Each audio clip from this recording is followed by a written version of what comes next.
Hello! So, andito na naman tayo sa video vlog. So, Happy New Year! Yun muna. Happy New Year from me. May Christmas tree pa ako. So, baka paabutin ko na hanggang this year yan. Charot! Okay, saan ba tayo? Sige, let's start with your questions. Dahil New Year, ayan, medyo bakasyon pa ng very, very light. May time pa akong sumagot ng mga questions. Ito, isa-isayin na natin. Vic, mag-hi ka. Kahit kamay lang. Hindi kita? Daan mo naman dito. Ayan. Happy New Year from Victor na hindi kita yung katawa. Yung mukha. Baka sabihin si Manong driver lang yun. Hi. Ayun. Okay. Sige, ito yung unang question. Mother D, sabi ni Ayin ni Rin02. Mother D, I have a problem. Gusto ko na new look. Ano sa tingin mo ang best kilay and hair for me? Girl, hindi mo naman pinakita sa akin yung picture mo. So, hindi naman ako Madam Auring na makapag-jula. But then, meron ako mga nilagay sa vlog, check nyo yan dyan, ng mga bonggang new pasabog na hairdo.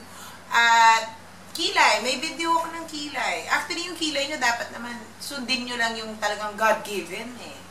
Alam mo, mahirap pagka medyo iniiba nyo. But, sundin nyo, tapos enhance, gano'n. So, color. Kung medyo takot ka magpagupit, dahil baka ma-chapter, pwede ka magpakulay. Ako papakulay ako bukas.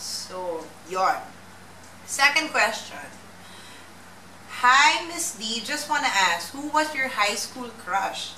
And if you ever saw your high school crush 2 years from now, 2 years pa talaga, ba't hindi ngayon na? What would you say? Have a blessed day. Sabi ni Z Nice. Nizzy Nice, yung pinaka-crush ko talaga na sinulatan ko pa, si Prince William. Asawa na siya eh. Oo. Aside from Prince William, Devon Sawa. Pero hindi ko alam kung kilala ngayon. Basta hindi naman siya, parang one-hit wonder lang ata yun. Sino pa ba? Ayun, mukha naman, pag sila nabigyan sila ng Lord ng chance na makilala ako, tingnan na lang natin. Swerte sila pag ganun. Pero ito kasing si Prince William na to, binasted ko. Hanap ng iba. Kaya, walay tuloy. So far yon. Next one. Hello, Mother D. Quick question lang. Anong software or video editor ang ginagamit mo dun sa video vlog mo? It's super nice kasi. Ano lang yan. Manual. iMovie yung ginagamit ko. So, hindi ako pro, like Victor, na kaya gumawa ng mga may jepek na ganon. Dinadaan ko na lang sa iba-ibang fonts. Minsan talaga kailangan character lang, di ba? Hindi kailangan ng talent minsan. Okay, eto sabi ni I Love Ari. Hi Miss D, sobrang nakakatuwa basahin yung vlog mo. Ang daming ganap at ideas. Meron talaga. Dahil malapit na ang Christmas, well, tapos na siya. Siyempre, uso na naman ang party at umeksena namin sa mga team ng office namin. And furiously chic ang peg, so ano yon? Oh, hindi ko rin alam kasi parang chic talaga eh. C-H-C-K. C-H-I-C-K ang pagka-spell. Hahaha, malamig ba sa Pilipinas? Any ideas pwede mong ma-share? By the way, December 5 na po. So, agad-agad. Thanks in advance. Ayan, nalita ko. Pero sana na-avail mo naman. Basta, pagka tinanong, pag tinanong, alam mo, dinadaan lang yun sa question and answer eh. Minsan kahit walang sense yung suot mo, ilaban mo, like si Elmer, nung last superheroes party namin, nasa vlog yan. Lahat naka-costume, ako naka-Shira. Shira yon, hindi Thor. Okay, naka-Shira ako. Si Elmer dumating. Eh, nung tinanong siya, ano superpowers mo? Dahil nakadating siya, long sleeves lang, ganyan, tsaka pants. Super pamin daw siya. Oh, basta maitawid mo yung question and answer, carry na yan. So, yung costume yan ang sa dadala yan minsan. Minsan, todo-todo mo lang kahit avail na yan. Next. Hello, Divine. Sabi ni Kevin Sato. Hello, Divine. Advice lang. Any tips on how to start as a stylist? Like, what do you do to get that break? And what are the preparations na kailangan? Thank you. Actually, I look up to Carlos Concepcion. Then, look down ka. Medyo maliit si Carlos. Wala naman siyang ganitong feature sa vlog niya. So, ikaw na lang ang tatanungin ko. Friends naman kayo. Sige, paparatingin ko kay Carlos yan. Or mabigyan niya ng advice straight from Carlos's mouth. But, I think yung pagiging stylist, like with anything naman, di ba kailangan karirin mo talaga, kailangan i-avail mo, yun naman importante. So, make a book, syempre, paano nila malalaman kung gaano ka bonggang workalo mo, di ba? Kung hindi mo naman siya na-document, so kailangan i-document mo yun para makita nila. And then, ngayon, very easy na, pwede mag-Tumblr, mga channels na ganyan, album sa Facebook, para makita nila. So, halimbawa may kukuha sa'yo, madali. Madali na makita yung works mo. Pwede ka rin mag-intern para makakilala ka ng mga tao in the industry. Pero more than anything, research. Dahil yung mga stylists, kailangan up-to-date kayo sa mga bagong ganap. So, kailangan, ha? Ano yung stylist? Stylist. Ha? Stylist. Stylist nga! Apple talaga to si Malum. 2013 na ginugulo pa rin yung video ko. Kailangan updated kayo sa mga ganap. So, dapat to the research para more availment. Okay, ito. Sabi ni Kim M. Peno. Hi, Miss D. I'm a huge fan of yours. By the way, I have a question. You mentioned RF for facial contouring. Ako talaga hindi ako nagde-deny, no? How often can you do RF and of many sessions do you need to be able to see the results? Actually, lahat kasi alam nyo, itong pangako masyado ng issue to eh. Okay. Ito lang yon. Number 1, kung mapanga kayo, pwede yung magpa-botox dito, punta kayo na flawless, patira nyo na yan. As in, ninipis talaga yung face nyo. Pero yung RF is more for the chubby cheeks yun eh. Depende din kung gaano ka-chubbilita yan. Kung medyo dumodor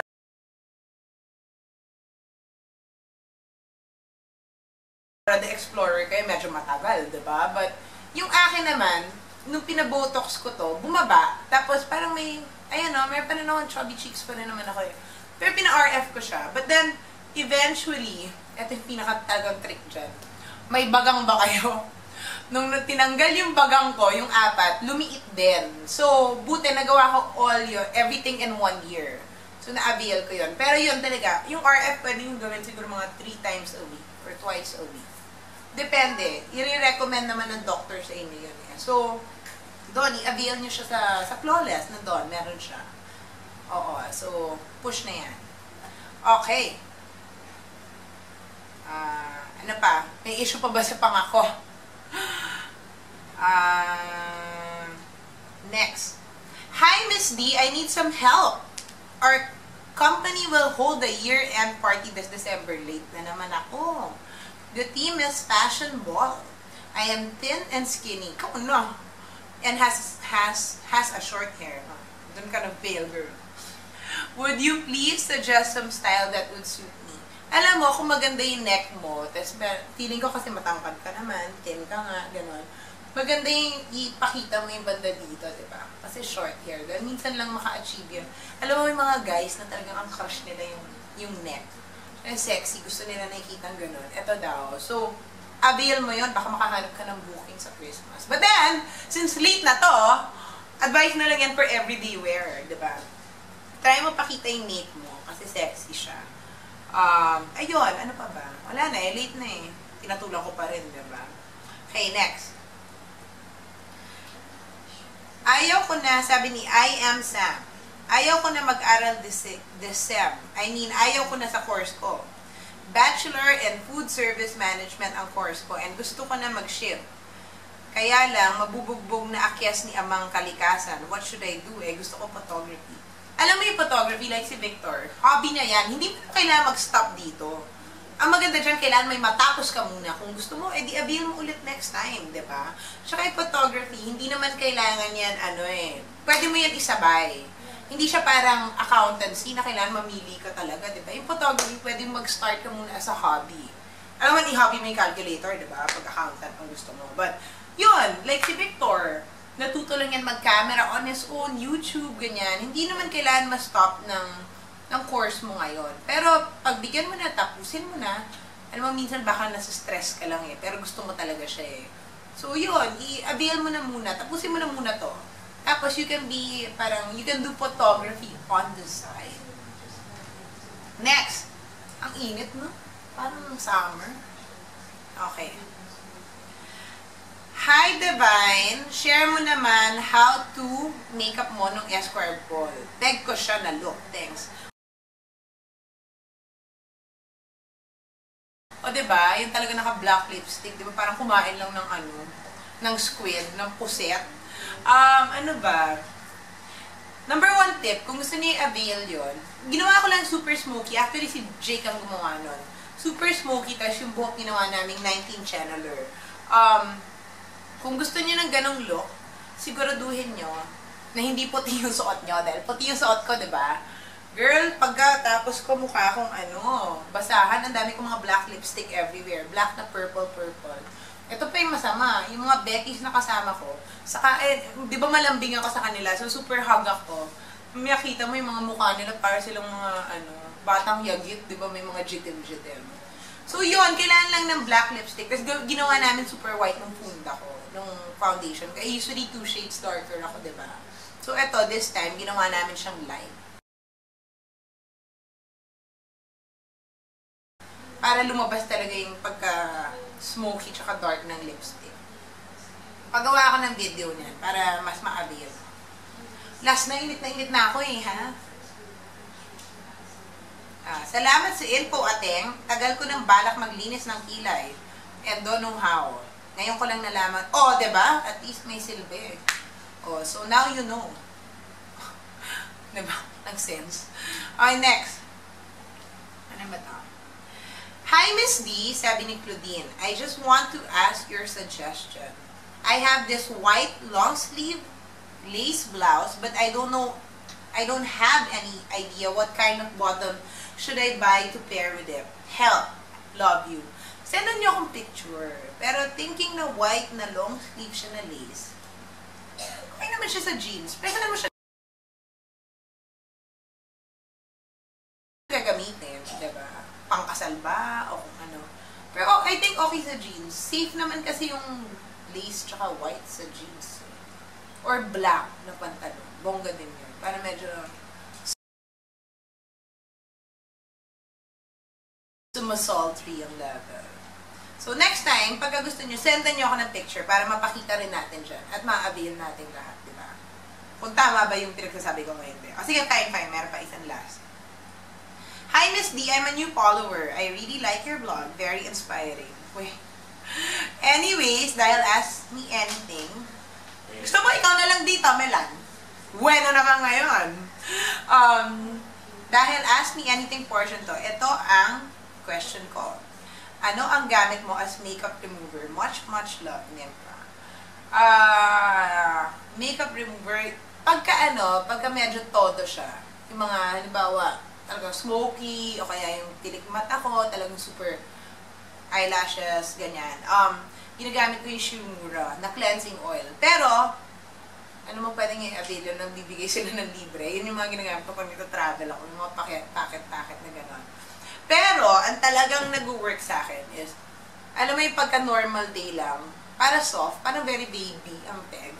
Try nyo yung Cetaphil. Pwede yun kasi idiretso mo na eh. Pwede siyang dry, pwede siyang wet. So, depende kung anong bet mo. So, yun. Pwede nyo siyang panlinis. At least yun, alam nyo, ginagamit ng baby, at pakak yun. Sige.